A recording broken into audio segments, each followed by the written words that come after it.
নমস্কার, নিউজ আরসিবিএসে আপনাদের স্বাগত। আপনাদের সঙ্গে রয়েছে আমি কুহুমিতা। বিস্তারিত খবরে যাব, তার আগে দেখে নেব আজকের হেডলাইন্স।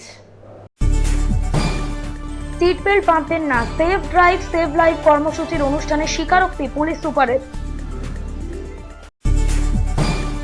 স্নান করার সময় মহিলা স্নানঘরে উঁকি মারার অভিযোগ, গ্রেপ্তার যুবক।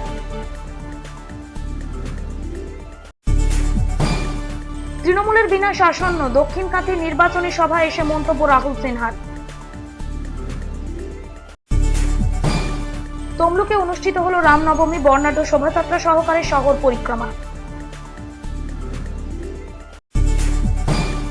ময়নায় শিশুদের নিয়ে অনুষ্ঠিত হলো সচেতনতা শিবির, আলোচনা করা হলো ক্রেতা সুরক্ষা নিয়ে। পরমানন্দপুরে মা কালীর আরাধনা উদ্বোধন করলেন বিডিও।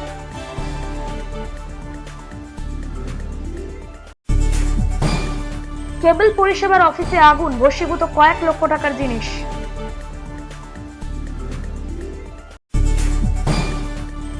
রাজ্যে প্রথম বাইক র্যালি অনুষ্ঠিত হলো হলদিয়ায়, অংশগ্রহণে 40 জন প্রতিযোগী। আসছে বিস্তারিত খবরে। মুখ্যমন্ত্রী মমতা বন্দ্যোপাধ্যায়ের নির্দেশে রাজ্য জুড়ে চলছে পথ নিরাপত্তা সম্পর্কিত সচেতনতা দিবস। এগরা থানায় পথনাটিকার মাধ্যমে পালিত হয় সেভ ড্রাইভ সেভ লাইফ কর্মসূচি। তমলুকে আয়োজিত পথ নিরাপত্তা সম্পর্কিত এক সভায় সকলের সামনেই নিজের অভিজ্ঞতার কথা জানান পূর্ব মেদিনীপুরের পুলিশ সুপার। নিজেও গাড়িতে চড়ার সময় সিট বেল্ট বাঁধতেন না, সেভ ড্রাইভ সেভ লাইফ কর্মসূচিতে এসে স্বীকারোক্তি পূর্ব মেদিনীপুরের পুলিশ সুপার অলোক রাজরিয়ার।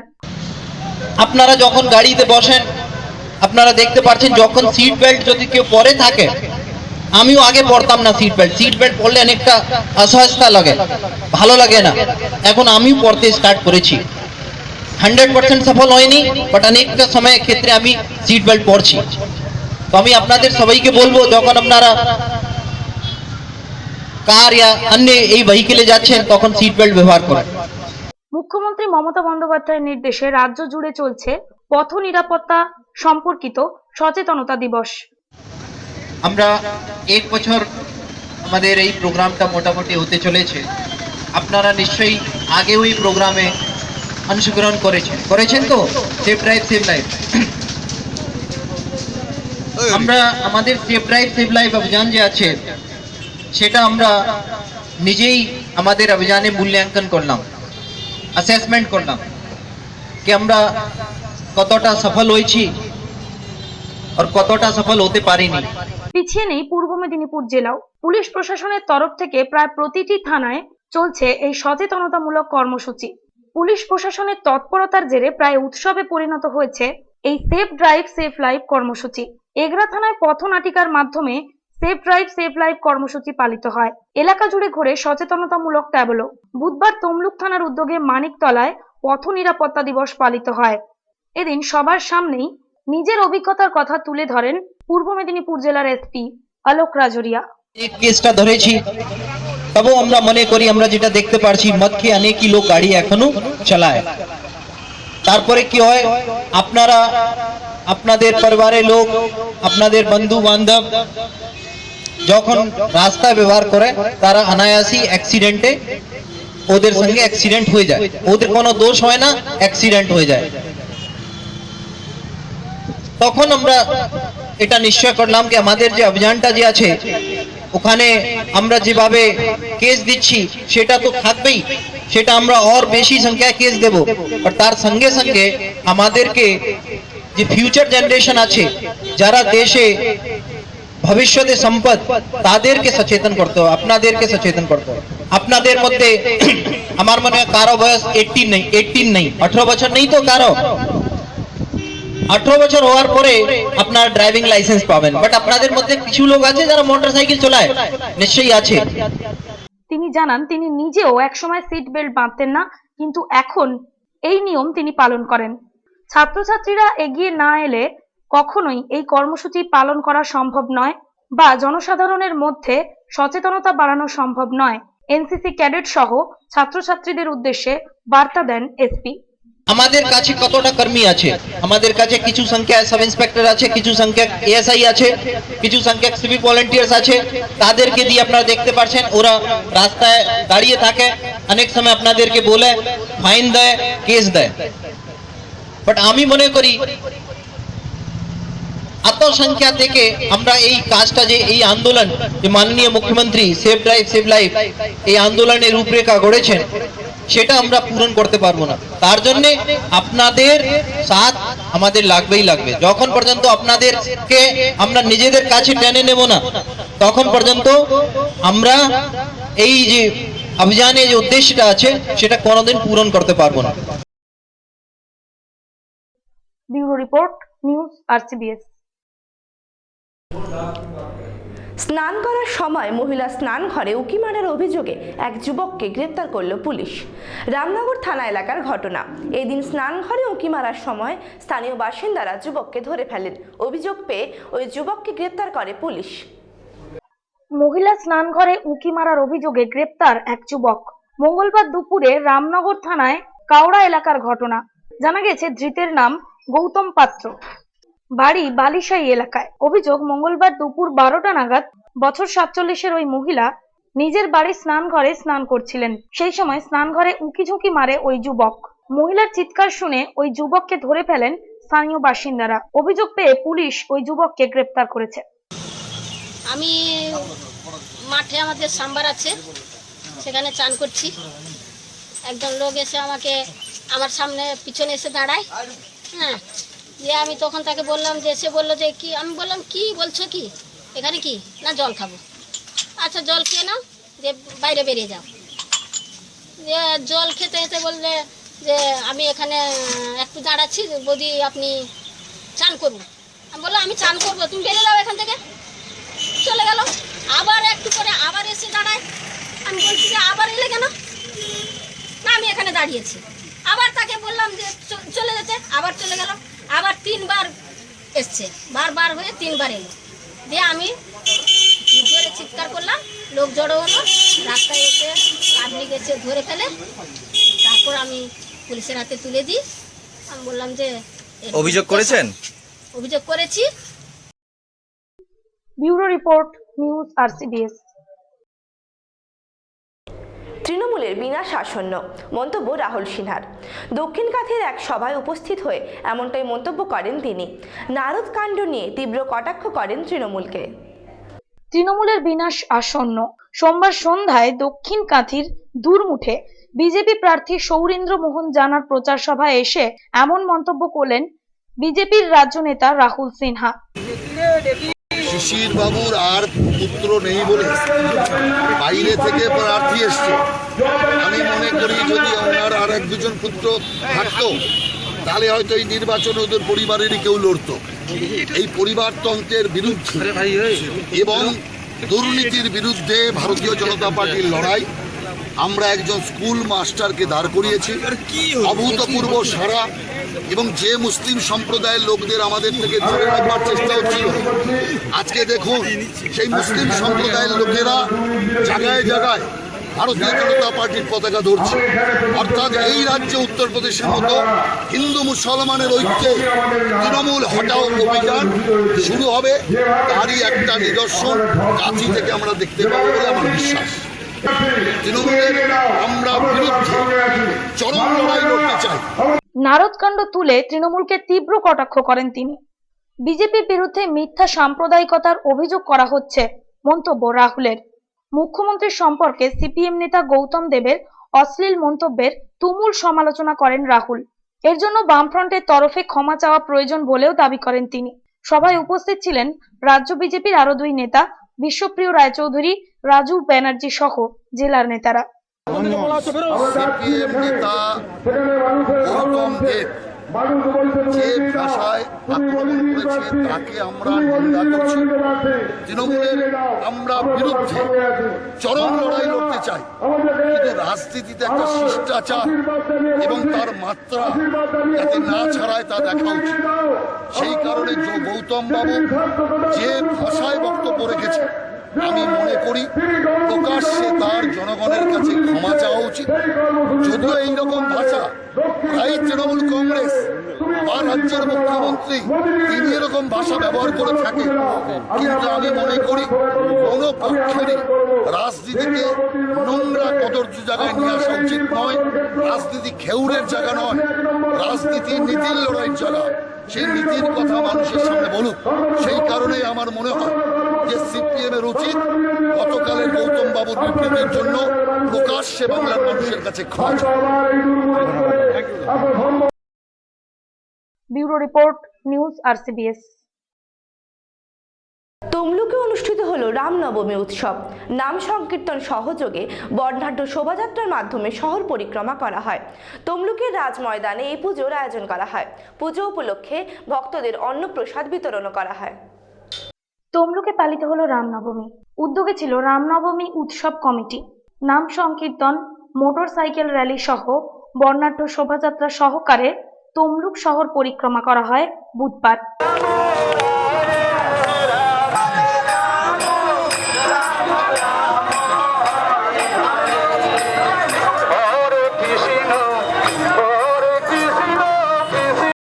রাম পুজো উপলক্ষেই এই উৎসবের আয়োজন। শোভাযাত্রাতে অংশগ্রহণ করেছিলেন আইনজীবী থেকে শুরু করে ব্যবসায়ীরা সবাই। তমলুকের রাজময়দানে রাম পুজোর আয়োজন করা হয়। পুজো উপলক্ষে বুধবার দিনভর চলে অন্নপ্রসাদ বিতরণ। Bureau report, news RCBS। ময়নায় শিশুদের নিয়ে অনুষ্ঠিত হলো একটি সচেতনতামূলক শিবির। শিশুদের উদ্দেশ্যে গ্লোবাল মানি এবং ক্রেতা সুরক্ষা নিয়ে আলোচনা করা হয়। সেই সঙ্গে সুকন্যা সঞ্চয় প্রকল্প নিয়েও আলোচিত হয়। প্রজেক্টরের মাধ্যমে ছবি দেখিয়ে শিশুদের ক্রেতা সুরক্ষা সম্পর্কে বোঝানো হয়। ময়না থানার অন্তর্গত পশ্চিম নৈছনপুর এলাকায় অবস্থিত মিনি ময়না RDHC বহু বছর ধরে সামাজিক কাজের সঙ্গে যুক্ত একটি স্বেচ্ছাসেবী সংস্থা। সোমবার এলাকার শিশু এবং তাদের অভিভাবকদের নিয়ে একটি সচেতনতামূলক শিবিরের আয়োজন করা হয়েছিল। শিশুদের উদ্দেশ্যে গ্লোবাল মানি এবং ক্রেতা সুরক্ষা নিয়ে আলোচনা করা হয়। চিলড্রেন ইন্টারন্যাশনাল আমেরিকা সহায় কলকাতা এর সহযোগিতায় সিনি ময়না RHBCর পরিচালনায় গ্লোবাল মানি সেলিব্রেশন ফর 2017 আজকে আমরা উদযাপন করছি। আমরা সিনি ময়না চাইল্ড স্পন্সরশিপ প্রোগ্রাম, আমরা 1070 ছেলে মেয়েকে নিয়ে কাজ করছি। তাদের শিক্ষা, স্বাস্থ্য এবং তাদের লক্ষ্য তাদেরকে সুস্থ রাখা, শিক্ষিত করা এবং স্বনির্ভরশীল নাগরিক হিসেবে গড়ে তোলা আমাদের প্রাথমিক দায়িত্ব। আমরা 900 পরিবার, 3টে অঞ্চলের 5টা গ্রাম, নৈচনপুর 1, নৈচনপুর 2 এবং ময়না 2 GP, নারিকেলদাহা, পশ্চিম নৈচনপুর, দেউলি, লালুয়াগড়ে এবং পূর্ব দক্ষিণ ময়না, এই 5টা গ্রামের 900টি পরিবারের 1070 ছেলে মেয়েকে নিয়ে কাজ করছি। তো আমাদের এই কাজ প্রোগ্রামের কাজের মধ্যেও যেটা আমরা আজকে গ্লোবাল মানি সেলিব্রেশন করছি, আমরা ময়নার স্টেট ব্যাংক অফ ইন্ডিয়ার ফিল্ড অফিসার নিত্যানন্দ হালদার ওই সভায় উপস্থিত হয়ে শিশুদের উদ্দেশ্যে সামাজিক এবং আর্থিক শিক্ষায় গ্লোবাল মানি নিয়ে আলোচনা করেন। সেই সঙ্গে সুকন্যা সঞ্চয় প্রকল্প নিয়েও আলোচনা করা হয়।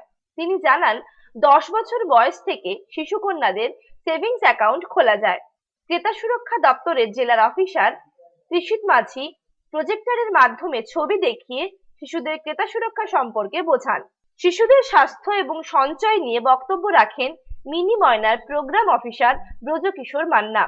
তারই তত্ত্বাবধানে অনুষ্ঠানটি অনুষ্ঠিত হয়। অথবা মাতার সাথে অ্যাকাউন্টটা খুলতে হবে। আর এক্ষেত্রে যে ডকুমেন্টস গুলো লাগবে সেটা হচ্ছে পিতা বা মাতার KYC মানে ভোটার কার্ড, আধার কার্ড, এগুলোর জেরক্স, আর ওনার অবশ্যই ওই ব্যাংকে একটা সেভিংস অ্যাকাউন্ট থাকতে হবে এবং সেই অ্যাকাউন্টের একটা প্রথম পাতার জেরক্স, এটাই লাগবে। এই স্কিমে যেগুলো যে সুবিধাটা রয়েছে সেই সুবিধাটা হচ্ছে আপনি ওই বাচ্চাটার জন্য যে ওই কন্যার জন্য যে অ্যাকাউন্টটা খুলছেন সেখানে এর টোটাল টেনিউরটা হবে 21 years. Bureau report, news RCBS। ময়নার পরমানন্দপুর গ্রামের অধিবাসীরা মেতে উঠেছেন মা কালীর আরাধনায়। ফিতে কেটে পুজোর শুভ সূচনা করেন ময়নার বিডিও। এই পুজো উপলক্ষে নানা সাংস্কৃতিক অনুষ্ঠানেরও আয়োজন করা হয়। উপস্থিত ছিলেন বিশিষ্টজনেরা। ময়না থানার অন্তর্গত পরমানন্দপুর গ্রামের অধিবাসীরা শ্রী শ্রী কালী মাতার আরাধনায় ব্রতী হয়েছেন। সোমবার এই পুজোর শুভ সূচনা হয়। এই পুজোর উদ্বোধনী সন্ধ্যায় উপস্থিত ছিলেন ময়নার বিধায়ক সংগ্রাম কুমার দোলই, ময়নার বিডিও বিশ্বজিৎ বসু, ময়নার এডিএ আনন্দ শঙ্কর সিংহ, পরমানন্দপুর অঞ্চলের প্রধান নীলাল কান্তি সামন্ত সহ বিশিষ্টরা। ফিতে কেটে পুজোর সূচনা করেন বিডিও বিশ্বজিৎ বসু। গ্রামের এক অধিবাসী সুদর্শন জানা জানান, পুজো উপলক্ষে 4 দিন ব্যাপী সাংস্কৃতিক অনুষ্ঠানেরও আয়োজন করা হয়েছে।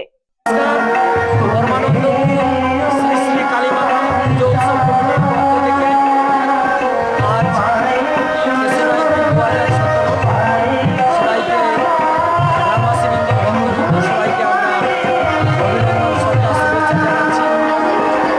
আমাদের শিব শীতলা কালী হরি 4 দেবতা অনুষ্ঠান আমরা এবারে আমাদের মায়ের আরাধনা করতে গেছি। এলাকাবাসী গ্রামবাসী এসেছেন আজকের মহতী অনুষ্ঠানে। অনুষ্ঠান শুরু হয়েছে প্রিয় বিধায়ক ডাক্তার সংগ্রাম কুমার দোলই মহোদয়, ময়না বিডিও সাহেব বিশ্বজিৎ বসু মহোদয়, আমাদের পঞ্চায়েত সদস্য থেকে শুরু করে জেলা পরিষদ সদস্য থেকে শুরু করে এলাকার শিক্ষাবিদ বিশিষ্টজনেরা উপস্থিত ছিলেন। তারা মঙ্গল প্রদীপ জ্বালিয়ে ফিতে কেটে মাইক পায়ে পুষ্পার্ঘ্য দান করে আজকে শুভ সূচনা করেছে। আমরা এই কয়েকদিন 3-4 দিন আমাদের অনুষ্ঠান চলবে। আমাদের এলাকাবাসী গ্রামবাসীদের মায়েদের অতি উৎসাহে এলাকার কৃষ্টি সংস্কৃতিকে বজায় রেখে সুন্দরভাবে আমরা বিভিন্ন সাংস্কৃতিক অনুষ্ঠানের ব্যবস্থা রেখেছি। এলাকার কৃতি ছাত্রছাত্রীদের একেবারে প্রথম শ্রেণী থেকে শুরু করে দ্বাদশ শ্রেণী পর্যন্ত যারা ভালো রেজাল্ট করে ছাত্রছাত্রীদের বিভিন্নভাবে উৎসব দেওয়ার জন্য উপহারের ব্যবস্থা রেখেছি। বিভিন্ন সাংস্কৃতিক প্রতিযোগিতার ব্যবস্থা রেখেছি। যারা সবসময় আমাদের রান্নাঘর সামলান সেই মায়েদের বোনেদেরও আমরা তাদের এই কয়েকদিন সাংস্কৃতিকমূলক ক্রীড়া প্রতিযোগিতা রেখেছি। আমরা সবার সুস্থতা কামনা করি। এখানে আমাদের যারা প্রবীণ ব্যক্তিরা আছে তারা একেবারে এই কয়েকদিন আমাদের সহযোগিতা করেন। আজ সারনাথী মায়ের পুজো, আজ সকালে মায়ের মহাপ্রসাদ বিতরণ, পূজা প্রসাদ বিতরণ, সবাইকে আমরা সাদর এই পুজো আত্মীয় স্বজনের মিলন উৎসব, পরমানন্দপুর গ্রামের অন্যতম বৈশিষ্ট্য। এই পুজোকে কেন্দ্র করে চলে মেলা। Bureau report, news RCBS। এগরার একটি কেবল অফিসে আগুন লেগে ভস্মীভূত হয়ে গেল বেশ কিছু সেটটপ বক্স এবং সমস্ত মেশিন। পরে সাধারণ মানুষ এবং দমকলের একটি ইঞ্জিনের চেষ্টায় আগুন নিয়ন্ত্রণে আসে। মূলত শর্ট সার্কিটের জেরে এই আগুন বলে অনুমান প্রাথমিক তদন্তে। আগুন লেগে ভস্মীভূত এগরার কেবল অফিস। বুধবার সকাল 9টা নাগাদ এগরার কেবল পরিষেবার কন্ট্রোল রুমে আগুন লেগে যায়। পুড়ে যায় সমস্ত মেশিন, 200-রও বেশি সেট টপ বক্স। পরে সাধারণ মানুষ ও দমকল বাহিনীর তৎপরতায় আগুন আয়ত্তে আসে। প্রাথমিকভাবে ধারণা শর্ট সার্কিটের জেরেই এই আগুন লাগার ঘটনা ঘটেছে। ঘটনাস্থলে পৌঁছায় দমকলের একটি ইঞ্জিন। জানা গেছে প্রায় 1 লক্ষ টাকারও বেশি জিনিস আগুন লাগার ফলে পুড়ে গিয়েছে। পুনে কন্ট্রোল রুমে এই যে কারেন্টের শর্ট সার্কিটে ওই যে এক্সটেনশন বোর্ড থেকে মানে আগুনটা লেগেছে আর কি, ঠিক আছে। তো কন্ট্রোল রুমে সেরকম বেশি কিছু ক্ষতি হয়নি, কিছু সেটটপ বক্সটা পুড়েছে, ঠিক আছে। তারপর মোটামুটি দমকল এসে দমকল আসার আগে কিন্তু মোটামুটি পাবলিক কলাপসিয়েটে শাটার দরজাটা খোলা ছিল, আর ওই দরজাটা লোক লাথি মেরে ভেঙে মোটামুটি পাবলিক ঢুকে মোটামুটি জল মেরে আগুনটা নিভিয়ে দিয়েছে। তারপর দমকলও এসেছিল, দমকল এসে মোটামুটি দেখে গেছে মানে ঠিক আছে, মেশিনপত্র ক্ষতি হয়নি, কিছু সেট টপ বক্স পুড়ে গেছে। তার কত হবে, গোটা 15-20 হাজার টাকার মতো জিনিস নষ্ট হয়েছে। প্রশাসন থেকে এসেছিলেন, এগরা থানা থেকে এসেছিলেন, মোটামুটি রিপোর্টটা নিয়ে গেছে। Bureau report, news RCBS। রাজ্যে এই প্রথম হলদিয়ায় শুরু হলো মোটর বাইক এবং 4 চাকার র্যালি। পশ্চিমবঙ্গ ছাড়াও ভিন রাজ্য থেকে 40 জন অংশ নেন এই র্যালিতে। উদ্যোক্তা ছিলেন ন্যাশনাল কার র্যালির চ্যাম্পিয়ন আজকার আলী। হলদিয়া রিফাইনারি মাঠে ফাইনাল খেলা দেখতে ভিড় জমান বহু মানুষ। হলদিয়াতে শুরু হলো মোটর বাইক ও 4 চাকার র্যালি। রাজ্যে এই প্রথম এই ধরনের র্যালির আয়োজন করা হয়েছে। পশ্চিমবঙ্গ এবং ভিন রাজ্য থেকে মোট 40 জন এই র্যালিতে অংশগ্রহণ করেন। মোট 4টি ক্যাটাগরিতে খেলা হয়। ফাইনাল খেলা দেখার জন্য হলদিয়া রিফাইনারির মাঠে কয়েক হাজার দর্শক ভিড় করেন। এই র্যালির উদ্যোক্তা হলেন ন্যাশনাল কার র্যালির champion Azgar Ali. Cash award রয়েছে, বিভিন্ন ক্যাটাগরি আছে। গাড়ির ক্যাটাগরি অনুযায়ী যেমন 4 চাকায় 1000 সিসি অবধি একটা ক্যাটাগরি, 1000 থেকে 1600 সিসি আর একটা ক্যাটাগরি, 1600 অ্যাবাভ 1600 সিসি আর একটা ক্যাটাগরি, এরকম ধরনের ক্যাটাগরি আছে। বাইকও একই, up to 250 CC above 250 CC এরকম ক্যাটাগরি আছে। ক্যাটাগরি ওয়াইজ প্রাইজ এবং ক্যাশ অ্যাওয়ার্ড। 4 চাকায় আপনি তো দেশের ন্যাশনাল চ্যাম্পিয়ন, এখানে এরকম একটা স্পোর্টসে অনেক ঝুঁকি রয়েছে, তো হলদিয়ার মতো জায়গায় প্রায় গ্রামই বলা যায়, সেখানে মানুষ কিভাবে সাড়া দিচ্ছেন বা এখানে কেন আনতে চাইলেন আপনি? দর্শকের উপস্থিতি আপনি দেখেই বুঝতে পারছেন মানুষের সাড়া এবং মানুষ কীভাবে নিচ্ছে। অ্যাকচুয়ালি র্যালি আমি যখন করতে যাই হলদিয়া থেকে, হলদিয়ার প্রতিনিধিত্ব করি বা বেঙ্গলে যখন প্রতিনিধিত্ব করি বা ভারতবর্ষেরও যখন প্রতিনিধিত্ব করি, ইন্টারন্যাশনাল ইভেন্টে যাই, তো লোকাল পিপুলের কিউরিয়াসিটি থাকে যে কী হয় র্যালিতে। আর একটা ছোট্ট ট্রেলার এটা, বাকি সিনেমা দেখতে হলে আরও বড় আকারে আমরা যেটা করি ইভেন্ট বিভিন্ন জঙ্গলে বা ডেজার্ট স্ট্রম হিমালয়ান র্যালি অনেক বড় আকারে হয়, তার একটা ছোট্ট ট্রেলার এটা। এই ধরনের রুট থাকে আমাদের, আমরা যে র্যালি করি সেখানে এই ধরনের রুট থাকে। বা কোনো এখান থেকে যারা জিতবেন তারা কি কোনো মানে তাদের কোনো পয়েন্ট যোগ হবে না? এটা শুধু পয়েন্ট নয়, এটা ইন্ডিভিজুয়াল ইভেন্ট, এটা কোনো চ্যাম্পিয়নশিপের ইভেন্ট নয়, এটা ইন্ডিভিজুয়াল ইভেন্ট। আগামীতে আমরা চেষ্টা করছি চ্যাম্পিয়নশিপের কোনো একটা রাউন্ড এখানে করা হোক। তার আগে কিছুটা অভিজ্ঞতার প্রয়োজন আছে। ফার্স্ট টাইম হচ্ছে আমাদের পশ্চিমবাংলা তথা আমাদের হলদিয়া, আমাদের প্রথম হচ্ছে এই জিনিস।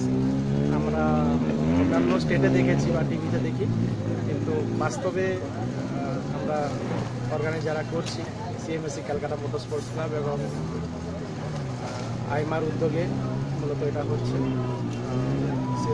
এবং সৌরভ চ্যাটার্জি আছেন আমাদের সঙ্গে সহযোগিতা করছেন। তাছাড়া বিভিন্ন কম্পিউটার এসছেন রাঁচি থেকে, আপনারা দেখেন 4 হুইলার আশিস বিদিয়া আছে, এবং অন্যান্য রাজ্যেরও আছে, আসাম থেকে আছে, নাগাল্যান্ড থেকে আছে এবং সাউথ ইন্ডিয়া থেকেও আছে, বিভিন্ন স্টেটেরও কম্পিউটার রয়েছে। আমরা চেষ্টা করছি আগামীতে আরও বড় আকারে করার, চ্যাম্পিয়নশিপের কোনো একটা রাউন্ড এখানে হলদিয়া নিয়ে আসার জন্য চেষ্টা করছি। উপস্থিত ছিলেন হলদিয়া পৌরসভার ভাইস চেয়ারম্যান গোপাল দাস সহ অন্যান্যরা। কোনো কথা না, কোনো স্পোর্টস যদি তোমার ভালো লাগে তো রিস্ক কোনটাতে নেই। আজকে আমি রাস্তায় নর্মাল আমাদের ডেইলি জীবনেই আমরা বাইক চালাই, তো রাস্তায় কোনোদিন আমি যাচ্ছি, হঠাৎ কোনো গাড়ি এসে আমাকে মেরে দিল, তখনও তো রিস্ক হতে পারে। তো এটা কিছু না, এখানে তো তাও সিকিউরিটি থাকে, এতজন লোকজন আছে, সিকিউরিটি আছে, তো রাস্তায় রেস করে তো কোনো লাভ নেই। আমি দেখেছি অনেক লোক হেলমেট ছাড়া, প্রপার জুতো নেই, প্রপার বাইকের রাস্তায় স্ট্রিট রেসিং করে। তো ওদেরকে আমি বলতে চাই যে রাস্তায় ওইখানে ভিড়াভিড়ি করে লাভ নেই, যদি কিছু দেখাতে হয় এখানে আসো, এখানে লড়বো তোমাদের সাথে, আসো। বাইক আপনাকে প্রথম কে হাতে দিল? বাইক আমি যখন ক্লাস 8-এ ছিলাম, আমাদের একটা স্টাফ ছিল, ও RX100 চালাতো। তখন আমি প্রথমে গিয়ার ফিয়ার এগুলো কিছু বুঝতাম না, তো ওর গিয়ার সেকেন্ড গিয়ারে, থার্ড গিয়ারে, যা গিয়ারেই থাকতো আমি ওই স্টার্ট দিয়ে ওই গিয়ারেই, মানে দেখছি যখন পিক আপ কমে যাচ্ছে তো বুঝতে পারছি আচ্ছা ঠিক আছে হয়তো বা এই পিক আপ আবার বাড়িয়ে দিচ্ছি, তো ওই যে গিয়ারে আছে তাই গিয়ারেই চালাচ্ছি। ওই তখন থেকে বাইকের প্রতি একটু ইন্টারেস্ট আসতে স্টার্ট হলো। তারপর পেরেন্টস কি এতে আপনাকে সাপোর্ট করেছে না? আমার প্যারেন্টস খুবই সাপোর্টিভ এই ম্যাটারে। তো এরপরেও আমি আরেকটা রেসে যাচ্ছি, এটা আমার অ্যাকচুয়ালি ফার্স্ট মোটোক্রস, মানে ট্র্যাকের মধ্যে কোনোদিন আমি চালাইনি, এমনিতে বন্ধু বান্ধবদের সাথে চালিয়েছি কিন্তু কোনোদিন ট্র্যাকে চালাইনি। স্কুলিং এবং প্রফেশনাল লাইফ কি? স্কুলিং সব কিছু আমার শিলচর আসাম থেকে। প্রফেশনালি আমি বিজনেস দেখি, ফ্যামিলি বিজনেস, তো আমাদের শোরুম আছে ওই অটোমোবাইলস নিয়ে। আমার প্যাশনটাই প্রফেশন হয়ে গেছে বলে। আপনাকে এখন কি মোটিভেট করে এই স্পোর্টস?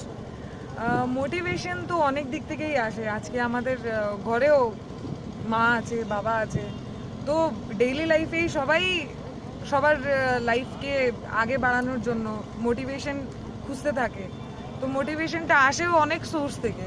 আমার মোটিভেশন মেনলি আমার মা থেকে এসেছে, কারণ অ্যাজ এ হাউসওয়াইফ এটাও বলা যায় না যে হাউসওয়াইফ লোকের কাজ আরও বেশি থাকে, তো সব কিছু ব্যালেন্স করে চলতে হয়। তো আমার লাইফে আমি পড়াশোনা, স্পোর্টস সব কিছু ব্যালেন্স করে মেনটেন করে চলি।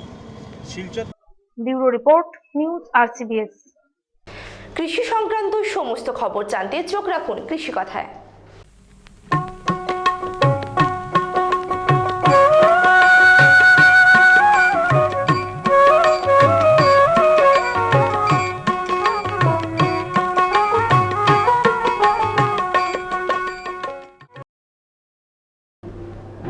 ধান চাষে দেখা দিচ্ছে ঝলসা রোগ। এই রোগের ফলে প্রভূত ক্ষতির সম্মুখীন হচ্ছেন ধান চাষিরা। এই রোগ নিয়ন্ত্রণের সুসংগত ব্যবস্থা সম্পর্কে জানালেন কৃষি আধিকারিক। এখন ধানের বয়স 60 থেকে 65 দিন। এই সময় প্রায়ই ধান গাছগুলি ঝলসা বা ব্লাস্ট রোগে আক্রান্ত হয়।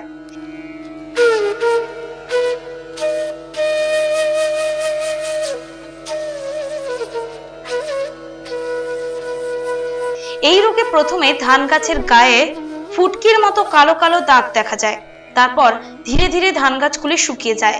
ক্ষেতের পর ক্ষেত দ্রুত গতিতে ছড়িয়ে পড়ে এই রোগ, ফলে প্রভূত ক্ষতির সম্মুখীন হন ধান চাষিরা। এখানে আমরা এই ব্লকে গত মরশুমে আমরা বোরো ধানের বীজ দিয়েছি ডিসির জন্য, এবং সেখানে ডিসি ছাড়াও অন্যান্য প্লটগুলো আমরা পরিদর্শনে গেছি। সেখানে এখন বর্তমানে ঝলসা রোগের উপদ্রব কিছুটা হলো মানে লক্ষ্য করা যাচ্ছে। ঝলসা রোগটা সাধারণত এই সময়টা একটু হয়, আবার শীষ যখন বেরোয় তখনও হয়। সেটা হচ্ছে পাতার ওপর ইরেগুলার শেপের দাগ দেখতে পাওয়া যায়, এবং মেনলি সেটা মাকুর মতো অনেক সময় হয়, মাকুর মতো হয়ে মাঝখানটা ধূসর বর্ণের হয়। তো স্পোরাডিক্যালি এটা দেখছি বিভিন্ন জায়গায় হচ্ছে, এবং চাষি ভাইয়েরাও মাঝে মধ্যে আসছেন, এসে আমরা আমাদের দপ্তরে সাজেশন নিচ্ছেন কিভাবে কি এটা কন্ট্রোল করা যায়।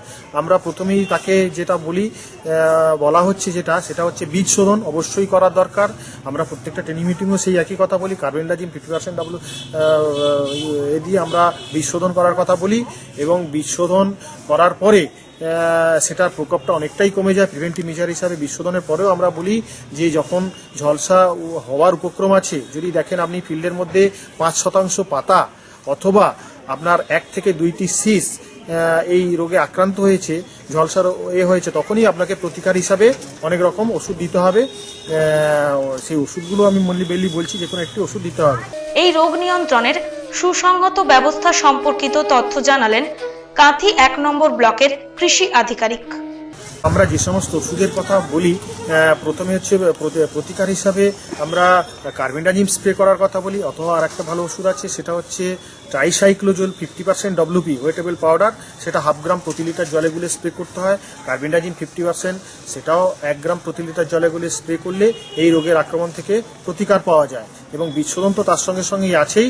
আর একটা জিনিস পরিচর্যাগত পদ্ধতি হচ্ছে চাষির পায়ের ধুলো, সেটা হচ্ছে ফিল্ডের পক্ষে খুবই ভালো। যেমন চাষি যদি নিয়মিত পরিদর্শন করেন ফিল্ড, সেই ফিল্ডটা পরিদর্শনের মাধ্যমে যদি পাতার মধ্যে শিশির জমা হয়ে থাকে, তাহলে সেই পাশ ঠেলে দিয়ে সেই শিশিরের জলটা পাতা থেকে ফেলে দেয়া, এই জিনিসগুলো যদি করতে পারেন, তাহলে আশা করি অবশ্যই ঝলসা রোগের আক্রমণ থেকে অনেকটা প্রতিকার পাবেন। এখন বর্তমানে লেগে গেছে, সেটা আমরা ট্রাইসাইক্লোজোল ওষুধটা আমরা বলছি, যেটা বিন, বান, ট্রুপার এই সমস্ত নামে বিক্রি হচ্ছে। সেই সময় এই ওষুধটা ট্রাইসাইক্লোজোল 75% WP 1/2 গ্রাম প্রতি লিটার জলে গুলে স্প্রে করার কথা বলছি, অথবা কার্বেন্ডাজিম 1 গ্রাম প্রতি লিটার জলে গুলে স্প্রে করতে হবে। স্প্রে করলে এই রোগের উপদ্রব থেকে বা রোগের ক্ষতিকর দিক থেকে অনেকটা মুক্তি পাওয়া যাবে। Prasun Banerjee report, news RCBS। আজকের মতো নিউজ RCBS এ পর্যন্তই। দেখা হবে আগামীকাল ঠিক এই সময়। নমস্কার।